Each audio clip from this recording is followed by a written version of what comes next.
शिवाय। ओम नमः शिवाय। ओम नमः शिवाय।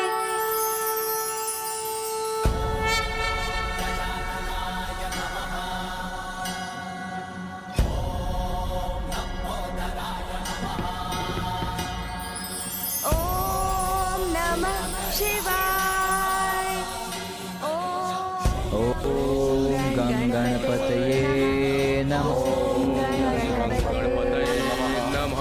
ओम गं गणपतये नमः। ओम नमः शिवाय। ओम नमः शिवाय। गं गणपते नमः। ओम गं गणपते नमः। पिताश्री, माँ, भैया और समस्त देवगण मेरी पूजा में लीन हैं और यहाँ मैं अपनी पूजा में व्यस्त हूँ। नहीं, मेरा कर्तव्य और दायित्व तो जगत कल्याण के प्रति है। मैं अभी जाकर देवताओं की सहायता के लिए प्रस्तुत होता हूँ। भैया, पिताश्री, माँ, इनको मैं कदापि निराश नहीं कर सकता। मेरे क्रोध के कारण पूर्व में भी बहुत हानि पहुँच चुकी है, इसलिए अब अपने क्रोध को त्यागूंगा मैं। अब अपना दायित्व निभाने में कोई अवरोध नहीं आने दूंगा मैं। देवताओं की प्रार्थना सुनकर उनका सहायक बनूंगा मैं। ओम नमः शिवाय। कहाँ मेरे प्रभु महादेव, उनके पुत्र देव सेनापति कुमार कार्तिकेय और प्रथम पूज्य गणेश जी, और कहाँ तुम? ओम नमः शिवाय।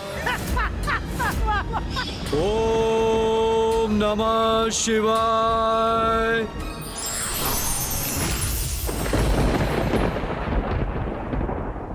कितनी विचित्र आकृति है ना आपकी।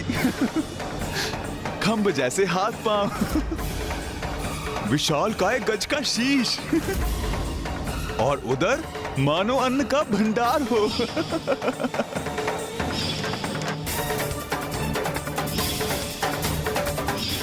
देवताओं का क्या है?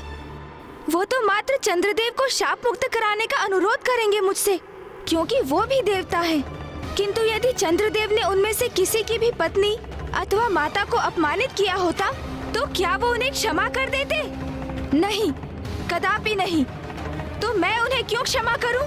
क्यों क्षमा करूं मैं उन्हें? अरे, मैंने पूजा मध्य में ही छोड़ दी। ओम नमः शिवाय। ओम नमः शिवाय। ओम नमः शिवाय।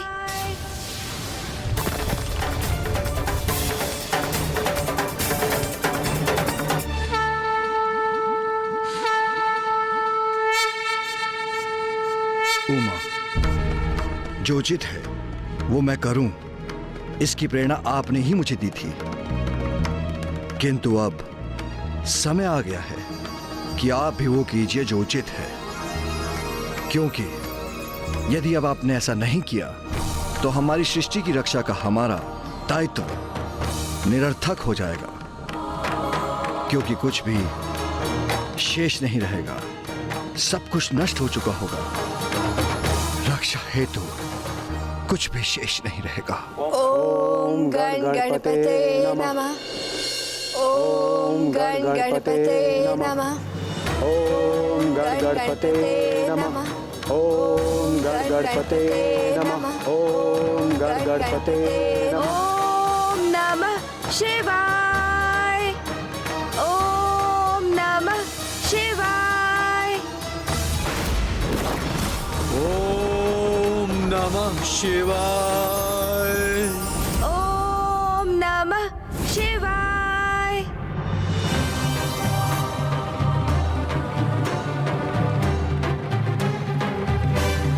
प्रणाम माता।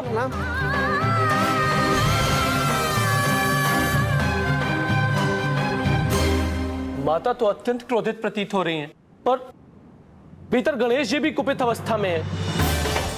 पुतला जी, अब वे दोनों एक दूसरे के समक्ष होंगे तो ज्ञात नहीं इसका क्या परिणाम होगा।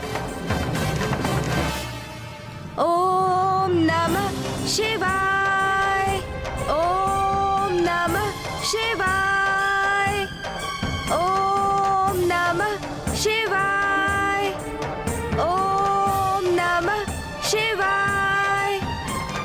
पुत्र गणेश।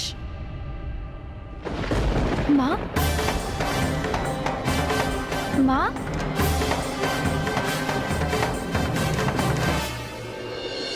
क्या हुआ माँ? आप इतने तनाव में क्यों प्रतीत हो रही हैं? पुत्र, ये हो क्या रहा है? क्या हुआ है तुम्हें? तुम क्या कर रहे हो पुत्र? मुझे क्या होगा माँ? मैं तो पिताश्री की पूजा कर रहा हूँ। पुत्र, सभी देवताओं में सबसे उदार हो तुम, सबसे दयालु हो, फिर इस बार इतना हट क्यों? इतने कठोर क्यों हो रहे हो तुम? चंद्रदेव को उचित सीख दे चुके हो तुम, ऐसी सीख जो उन सभी को सदैव स्मरण रहेगी, जो बालकों के भोजन पर व्यंग करते हैं, बालकों को भोजन के प्रति रुचि पर कुदृष्टि डालने के लिए प्रेरित हो, फिर भी अपने क्रोध पर क्यों टिके हो तुम? माँ, चंद्रदेव को दंडित करने का कारण तो आप हैं। उन्होंने आपको कष्ट देने का अपराध किया था। तो क्या ऐसा करके तुम्हें मेरे प्रति अपने स्नेह को प्रमाणित करने की आवश्यकता है पुत्र? नहीं माँ। तो फिर क्या तुम प्रतिशोध की भावना से प्रेरित हो? क्या प्रतिशोध की भावना आसुरी भावना नहीं? मैं मुझे कुछ समझ में नहीं आ रहा। मैं क्या? पुत्र, क्या तुम्हें इसका तनिक भी आभास है कि देवी रोहिणी कितने कष्ट में है? क्या तुम्हें उनकी प्रार्थना का स्वर सुनाई नहीं दे रहा पुत्र? जब तुम्हारे पिताश्री और मैं एक दूसरे से विलग हुए थे तो तुमने कितना अथक प्रयास किया था हम दोनों को एक साथ लाने के लिए। उसी प्रकार अब देवी रोहिणी चंद्रदेव से विलग हुई है, तो क्या तुम उनकी पीड़ा की कल्पना भी नहीं कर पा रहे हो पुत्र? क्या तुम ये भी देख पाने में असमर्थ हो कि स्वयं जगत पिता महादेव, तुम्हारे पिता, तुम्हारी पूजा कर रहे हैं? क्या तुम इससे भी प्रभावित नहीं हो पुत्र? नहीं माँ, मैं अत्यंत प्रभावित हूँ। किंतु क्या पुत्र?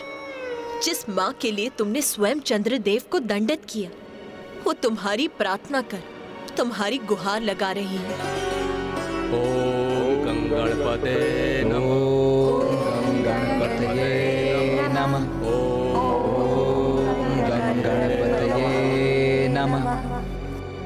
तब भी तुम इतने कठोर बने हुए हो, चंद्रदेव को क्षमा करने में असमर्थ हो। नहीं माँ, मैं उन्हें क्षमा करना तो चाहता हूँ, किंतु तुम्हारी क्षमाशीलता के कारण ही पुत्र तुम प्रथम पूज्य के पद पर स्थापित हुए हो।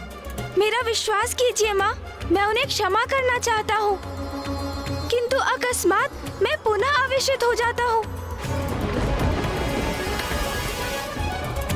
तुमने और तुम्हारे पिताश्री ने मुझे विकट स्थिति में डाल दिया है। तुम्हारे पक्ष में मैंने उनसे जो भी कहा उसे स्वीकार कर उन्होंने वही किया जो उचित है। तुम्हारी प्रार्थना कर रहे हैं वो पुत्र, इसीलिए अब तुम भी वही करो पुत्र जो उचित है, क्योंकि तुम्हारे कृत से तुम किसी का दोष नहीं सुधार रहे, अपितु हट कर रहे हो पुत्र, और तुम्हारे हट से सबको पीड़ा पहुंच रही है।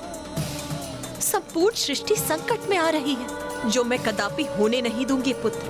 माँ, सृष्टि को तो मैं भी संकट में नहीं डालना चाहता हूँ। मैंने सभी की प्रार्थनाएं सुनी थी और मैं वहाँ प्रकट भी होने जा रहा था, किंतु फिर ज्ञात नहीं अकस्मात कैसे क्रोध का एक प्रवाह उत्पन्न हुआ मेरे भीतर।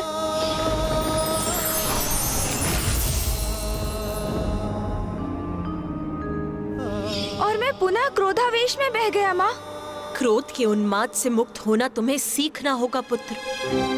जब भी क्रोध आए उसका दमन करना होगा, क्योंकि जब भी तुम्हें क्रोध प्रभावित करेगा अपनी तर्क शक्ति से उस पर विचार करो पुत्र। अपने भीतर के क्रोध का अवलोकन करो पुत्र। तो जैसे श्याम मेघ वर्षा के उपरांत स्वतः मिट जाता है और आकाश में धवल प्रकाश उत्पन्न होता है, वैसे ही तुम्हारा भी क्रोध मिट जाएगा पुत्र। आओ, चलो पुत्र,